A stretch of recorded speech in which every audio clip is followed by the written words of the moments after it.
My wife thought her cheating in a hotel was safe. She believed I wouldn't find out. But I handed her divorce papers with a sheriff by my side and walked away for good. People say marriages die slowly. Ours didn't. It was smothered under the weight of secrets and perfume that wasn't mine. I'm Caleb. 45, structural engineer, dad of 2 wild, wonderful kids, and until recently, husband to a woman who turned our vows into punchlines. Her name was Renee. She's 42, an executive at some shiny ad agency where charm is currency and egos are fed champagne. We met in our early 20s.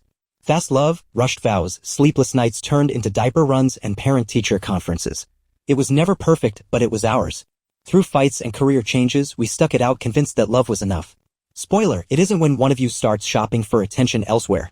I started noticing it about 2 years ago.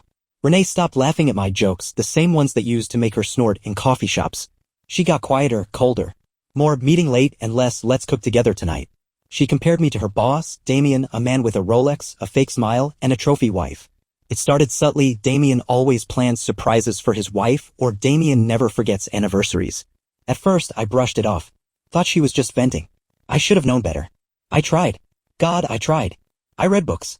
Took her on random date nights. Bought flowers for no reason. She said I was trying too hard. I asked her what she wanted and she said, you should know. What I didn't know is that Damien did know. Because she told him everything. And he wasn't just listening. He was answering. One night, I caught her smiling at her phone in bed, laughing like a teenager. I leaned over to peek. She yanked the phone away like it was radioactive. What are you doing? She barked. I wanted to see what's so funny. It's not your business, she snapped. That was the moment the fog lifted. I knew. No proof yet, but my gut screamed louder than any words could. The next day, I asked her straight up. She played the victim, offended, hurt, furious. She even handed over her phone. But by then, the real action had moved to a second device I didn't know existed. I went full detective mode. Quiet, patient. I had a buddy help recover deleted texts from her primary phone. Fragments. Names. Emojis. My heart sank as puzzle pieces slid into place. Damien. The guy who gave me marriage advice while he was betting my wife. Still, I waited. I knew confronting her now would just lead to lies wrapped in tears. Instead, I reached out to Damien's wife, Kara. Her reaction told me everything. Shock. Rage. Validation. We teamed up. 2 betrayed spouses with nothing left to lose. We tracked, watched, and shared screenshots and pain. Turns out they weren't just sneaking around, they were parading their affair through hotel check-ins, business trips, even our home. Yep, my house. My couch. I saw enough to know this wasn't a fling. It was a full-blown second relationship. Kara and I devised a plan. Divorce papers. Coordinated deliveries. A showdown they'd never forget.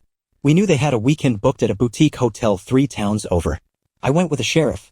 Waited in the lobby with a manila envelope and a heart colder than stone. She came down in a robe, laughing until she saw me. Renee froze. Her expression dropped like someone had cut the power to her entire system. What are you doing here? I handed her the papers. You're free to go, Renee. But not with me. She screamed. She cried. She begged. Said it wasn't what I thought. The sheriff told her to step back. I didn't look back. And that was just the beginning. The hours after that hotel scene were a blur. I didn't cry. Didn't scream. I just drove.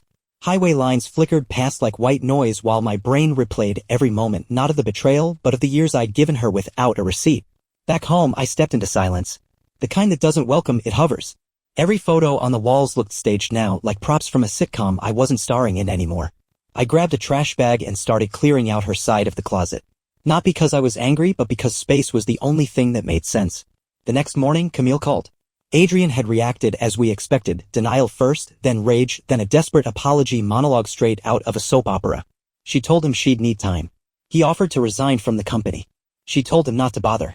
Camille, it turns out, was done playing house with a man who treated fidelity like a maybe. As for Renee, she moved like a ghost through the aftermath. First, a barrage of texts, classic guilt and gaslight blend. We were just friends, it wasn't serious, you're blowing this out of proportion, please let's talk. Then came the voicemails. Some tears. Some cold. One where she admitted she didn't think I had it in me to walk away. You were always so predictable. She meant it as a jab. I took it as a compliment. I kept receipts. Emails. Bank transfers. Hotel confirmations. I filed the paperwork fast. My lawyer said I'd done half their job for them. Renee's lawyer tried to play the sympathy angle. Claimed she was emotionally distressed. Claimed I blindsided her. Adrian claimed manipulated her. I responded with dates. Phone records. The works. Let's just say sympathy was not part of the final negotiation. My kids didn't know yet. We agreed to wait, give them one last peaceful summer before it all shattered. But kids are perceptive. My daughter, 10 going on 40, sat me down one night and asked, "Are you and Mom mad at each other?" I didn't lie. I told her things were changing, but we loved her and her brother more than anything. She nodded. Said she already knew something was wrong. Said Mommy cried a lot when she thought no one could hear. The hardest part wasn't the betrayal. It was the unbecoming. Realizing that everything I'd worked for, the marriage, the trust, the routines, was something only I had been trying to protect. People kept asking if I was okay. I told them yes. I wasn't. But I was free. And I had no idea what that freedom would lead to next. Update. You'd think after serving your spouse divorce papers in a luxury hotel lobby, the worst would be over. But no one tells you about the emotional whiplash that comes when the adrenaline fades and the inbox starts filling with memories. Emails.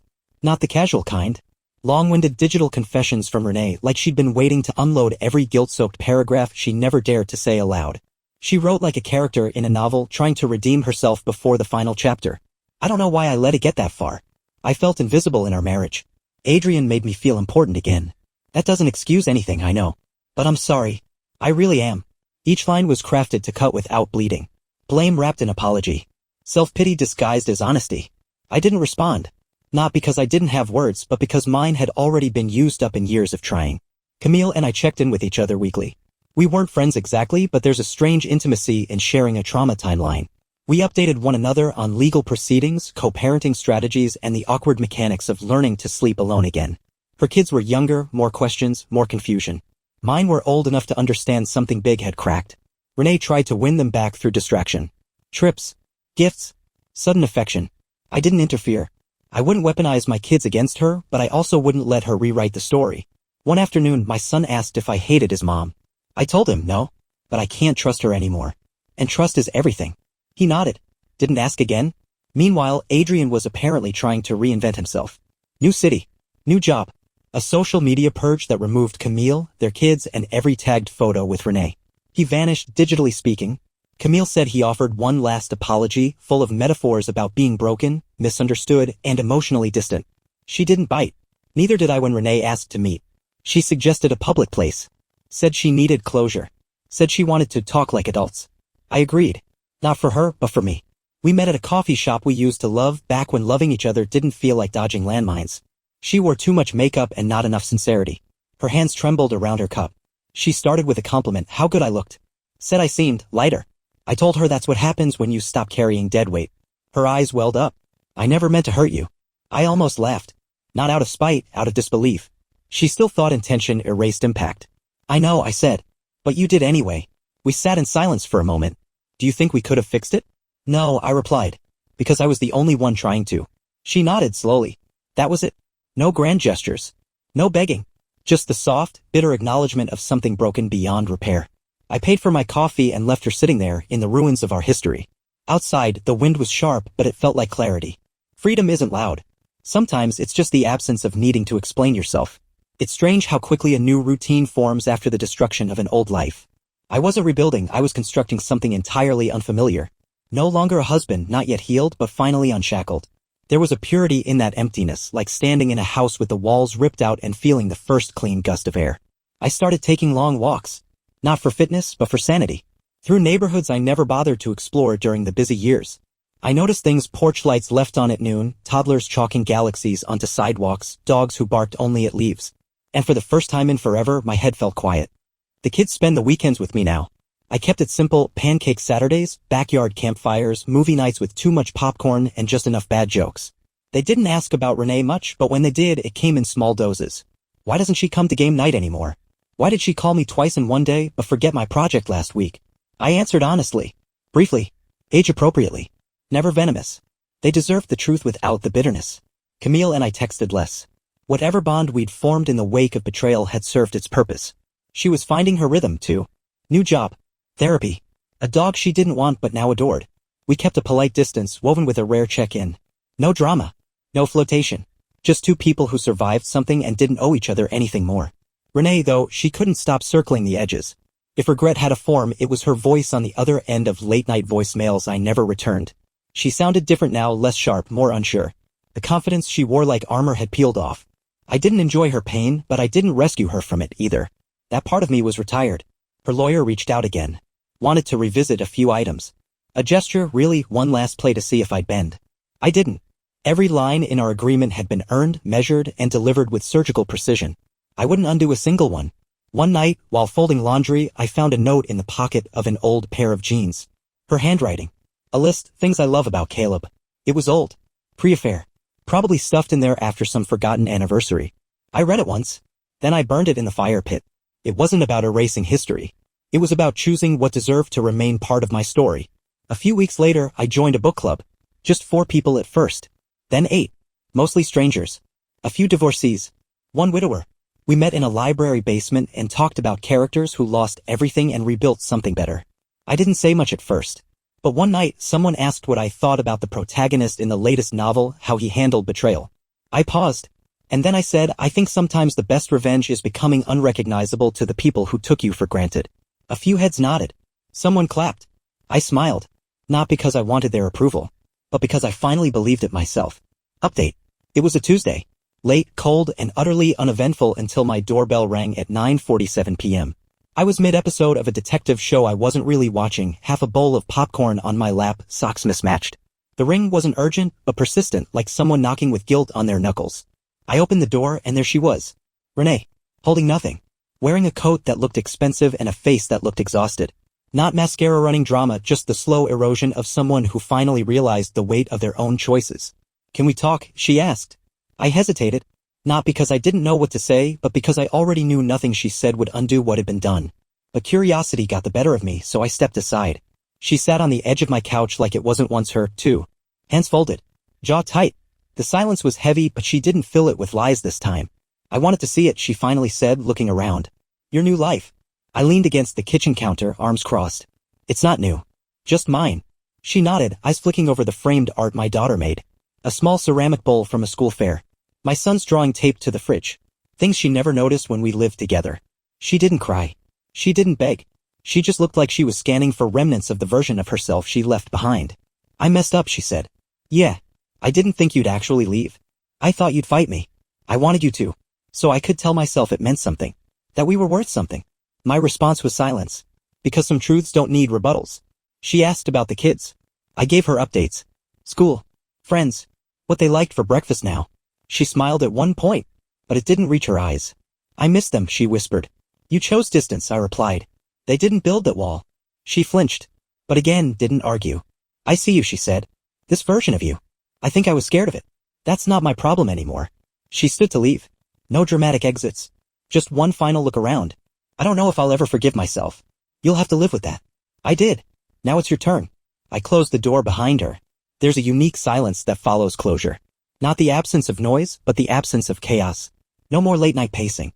No rereading old messages. No questioning if I should have fought harder for someone who stopped choosing me long before I caught on. A month passed since Renee showed up at my door, and it's like her shadow finally stopped following me. It didn't vanish. I just stopped walking in its direction. I started journaling. Something I mocked in my 20s but now clung to like a lifeboat. Some nights I wrote pages of raw, unfiltered thoughts. Other nights I wrote just one sentence, you're still here. That was enough. One morning I woke up to an email from a college friend I hadn't spoken to in years. He'd heard through the grapevine what happened. Said he was sorry. Said he admired how I handled it. That made me pause. I didn't think anyone was watching. But apparently how you carry your grief matters. I wasn't just moving on, I was being observed. And not in a creepy way. In a your pain matters more than just to you kind of way. People drew strength from my silence, my restraint, my refusal to burn it all down. I realized something. We think of healing as this private, internal affair. But sometimes it's also a signal to others. A lighthouse. Quiet and distant, but constant. My kids started asking bigger questions. Not about what happened, but about what happens next. My daughter wanted to know if we'd still do our New Year's backyard bonfire. My son asked if I could still coach his Little League team. Of course, I told them. They smiled like I'd just told them dragons were real. That weekend, I took them hiking.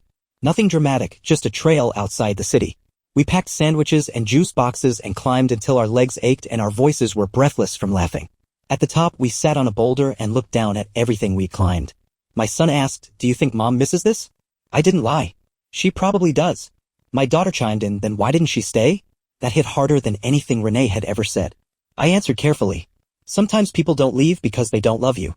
They leave because they don't love themselves enough to stay in what they built. They went quiet. I could see their young minds sorting that out. We headed back down and I felt something unfamiliar settling in my chest. Not pain. Not anger. Acceptance. I wasn't just healing anymore. I was healed enough to see the trail behind me without turning around. There'd be more questions. More hard days. But they wouldn't break me. Because the version of me that came out of this? He doesn't break. Update.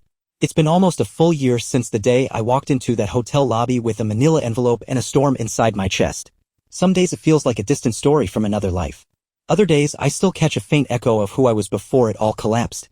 The divorce finalized smoothly. Legally speaking, everything ended with signatures. Emotionally, it ended with growth I didn't know I was capable of. Renee moved to a new city. A fresh start, or at least an escape. She's closer to her parents now. The kids visit her sometimes, but they always ask when they can come back before they even unpack. I don't discourage their bond with her. I don't speak ill of her. I let her actions define the space she's given in our lives. I've learned that healing doesn't arrive with confetti. It arrives slowly, like warm sunlight on a frostbitten morning. You barely notice it at first. But one day you realize your shoulders have unclenched, your laugh doesn't sound forced, and your mirror reflects someone whole. I'm not dating anyone. Not because I'm afraid, but because I'm finally enough without needing someone to fill the quiet. I go on walks. I read more. I cook meals that don't come from a box. I even started volunteering at a local shelter on weekends, something I always wanted to do but never made time for. My kids? They're thriving. My daughter is into photography now, snapping blurry shots of everything and calling it artsy. My son wants to build a robot that makes pancakes. I told him I'd help. We built the frame last week. It fell apart. We laughed for 10 minutes straight. Sometimes the three of us sit around the fire pit and tell stories. Not the ones from the hard days, but made-up ones, tales of time-traveling dogs and superhero librarians. We write new memories over the old ones, not to forget, but to remind ourselves we're more than what we lost. And me? I've stopped asking why it happened. That question only opens a door to bitterness. Instead, I ask what I've gained. Resilience. Boundaries. Clarity. Peace. I didn't just survive her betrayal. I surpassed it. To anyone out there wondering if the hurt ever dulls, if the loneliness ever feels less loud, yes. It does. You deserve better than what tried to break you. And when you finally walk away from what shattered you, you'll realize you're not walking into emptiness. You're stepping into everything you were always meant to be. So now I ask you, what would you have done in Caleb's place? And more importantly, what are you ready to walk away from? Drop your story. Someone out there might need it. Because closure isn't the end. It's the beginning you write for yourself. Hope you enjoyed this story as much as I do. Help this small channel grow by hitting that like button, subscribing, and sharing with your friends. Every bit of support means the world. Thanks for watching and see you in the next one.